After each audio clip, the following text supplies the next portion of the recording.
I think again it is about being a genuine person. There's not, it's a bit like when you interview somebody for a sales job and they say they've hit 100% target every year. It doesn't happen. Sales is tough, and you have to have a thick skin, but rejection is part of selling, and you're going to get some rejection on LinkedIn. That's a fact. Anybody that's all lovely, it's not. Just like when you work with some customers, some of them are going to be pains in the butts. Not all customers are lovely, but I think just by being honest and genuine and coming across as an honest and genuine person, we've all had good days and bad days, and be interested in the clients. I think that's the key thing, but also blocking out that time as a salesperson, because if it's the end of the quarter at this time of year when everybody's got big targets to hit and you've not got enough pipeline, spending all day on LinkedIn isn't probably going to give you the sales to close this quarter.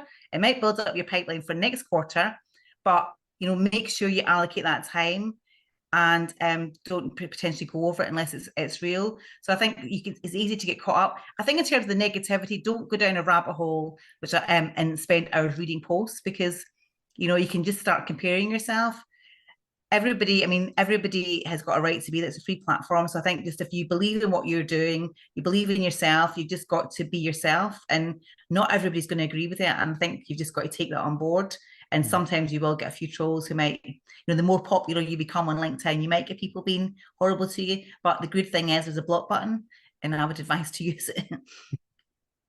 Yeah, I think don't go on to LinkedIn. Set yourself a rule. You don't go on to LinkedIn unless you know why you're going on and what you're there to do, right? Because it is a big time suck. You can get sucked into other things. I think balance your time out between content and outreach as well. There is a mix. Yeah. So Maureen and I are in a slightly different position than maybe most people on LinkedIn, because we're talking to everybody on LinkedIn who wants to do better on LinkedIn. So we do have a little bit of a captive market in one sense, but you will have to mix your time with outreach and content.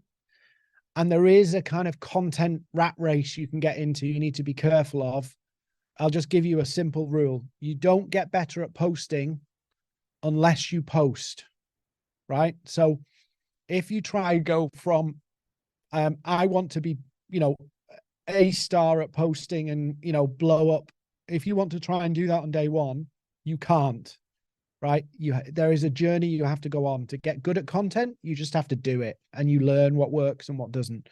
So plan your time, know why you're going on and what for, and make sure you do a balance of outreach, yes, but not kind of hammering people, and content. And don't try and short circuit the process. It's a journey.